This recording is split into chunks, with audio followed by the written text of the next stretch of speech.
আদম আলাইহিসসালাম ও হাওয়া আলাইহিসসালাম যখন দুনিয়াতে প্রথম পা রাখলেন তখন তাদের হৃদয়ে ছিল আল্লাহর ইবাদত ও ভালোবাসা। তারা দুনিয়ায় একটি পরিবার গড়ে তুললেন যেখানে একে একে জন্ম নিল তাদের সন্তানরা। তাদের দুই ছেলে ছিল হাবিল ও কাবিল। কিন্তু হায়, কাবিল ঈর্ষায় অন্ধ হয়ে তার ভাই হাবিলকে হত্যা করে। এটি পৃথিবীর ইতিহাসে প্রথম হত্যাকাণ্ড। এই ঘটনার পরে আদম আলাইহিসসালাম অত্যন্ত দুঃখিত হন। তিনি অনেক কান্না করেন, তওবা করেন। তখন আল্লাহ তার জন্য একটি সান্ত্বনা দিলেন, একটি পবিত্র সন্তান, যার নাম রাখলেন কি শীষ, অর্থাৎ আল্লাহর দান গু। শীষ আলাইহিসসালামের জন্ম হয় হাবিল হত্যার পর। আদম আলাইহিসসালাম বুঝতে পারলেন এই সন্তান অন্যদের চেয়ে আলাদা। তার মুখমণ্ডলে ছিল এক বিশেষ আলোটি ছিল সেই নূর, যা একদিন শেষ নবী মুহাম্মদ সাল্লাল্লাহু আলাইহি ওয়াসাল্লামের মধ্যে এসে পৌঁছাবে। শীষ আলাইহিসসালাম ছোটবেলা থেকেই শান্ত, বিনয়ী ও বুদ্ধিমান ছিলেন। তিনি পাহাড়, নদী, গাছপালা দেখে চিন্তা করতেন, কে এসব সৃষ্টি করেছে। আদম আলাইহিসসালাম তাকে শিক্ষা দেন কিভাবে আল্লাহর ইবাদত করতে হয়, কিভাবে ভালো মানুষ হতে হয়। আদম আলাইহিসসালাম যখন মৃত্যু যায় তখন তিনি তার প্রিয় সন্তান শীষ আলাইহিসসালামকে ডেকে বললেন, হে আমার সন্তান, আমি তোমার মাঝে নবীর আলামত দেখতে পাচ্ছি। আল্লাহ তোমাকে বেছে নিয়েছেন। আমার পরে তুমি মানুষের হেদায়েতের দায়িত্ব পালন করবে গি। এরপর আদম আলাইহিসসালাম তাকে পরবর্তী নবী হিসেবে দায়িত্ব দেন। শীষ আলাইহিসসালাম নবুয়তের দায়িত্ব পেয়ে মানুষকে বললেন, তোমরা এক আল্লাহর ইবাদত করো। শয়তান তোমাদের ধোঁকা দেবে, তার পেছনে যেও না গি। তিনি তার জাতিকে শিক্ষা দিলেন কিভাবে নামাজ পড়তে হয়, কিভাবে যাকাত দিতে হয়, হালাল হারাম পার্থক্য করতে হয়। এক রাতে শীষ আলাইহিসসালাম পাহাড়ের চূড়ায় একা আল্লাহর ইবাদত করছিলেন। হঠাৎ করে আকাশ ফেটে গেল, এক উজ্জ্বল আলো নেমে এলো। আলো থেকে এক রমণী প্রকাশ পেলেন, চোখে ছিল শান্তি, মুখে ছিল জান্নাতের সুবাস।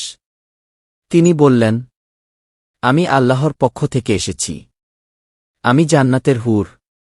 তোমার ইবাদত ও সততার পুরস্কার স্বরূপ আল্লাহ আমাকে তোমার স্ত্রী হিসেবে পাঠিয়েছেন গি।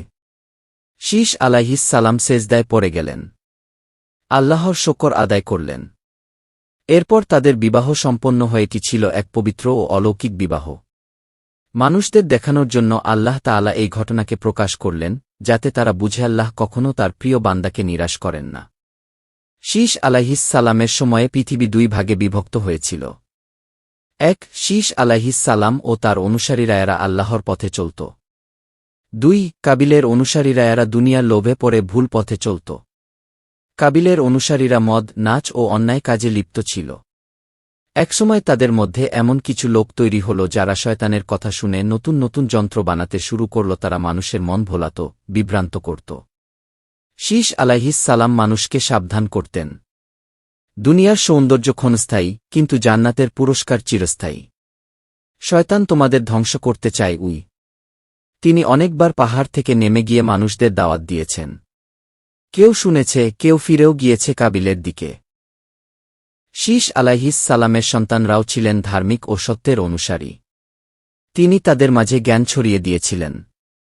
তার উপর ৫০টি সহিফা, আকাশী পুস্তিকা নাইল হয়, যেগুলোতে ছিল আল্লাহর আদেশ নিষেধ।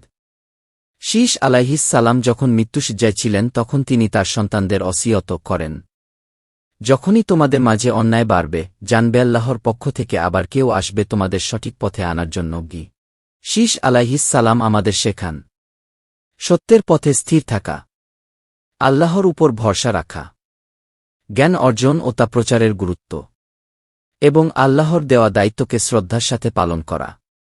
সুপ্রিয় দর্শক, এই ছিল শীষ আলাইহি ওয়াসাল্লাম এর জীবনী। আমাদের চ্যানেলের ভিডিওগুলো যদি আপনার ভালো লেগে থাকে তাহলে চ্যানেলটা সাবস্ক্রাইব করে পাশে থাকা বেল আইকন অন করে দিন, যাতে সবার আগে আপনার কাছে পৌঁছে যায় আমাদের নতুন নতুন ভিডিও।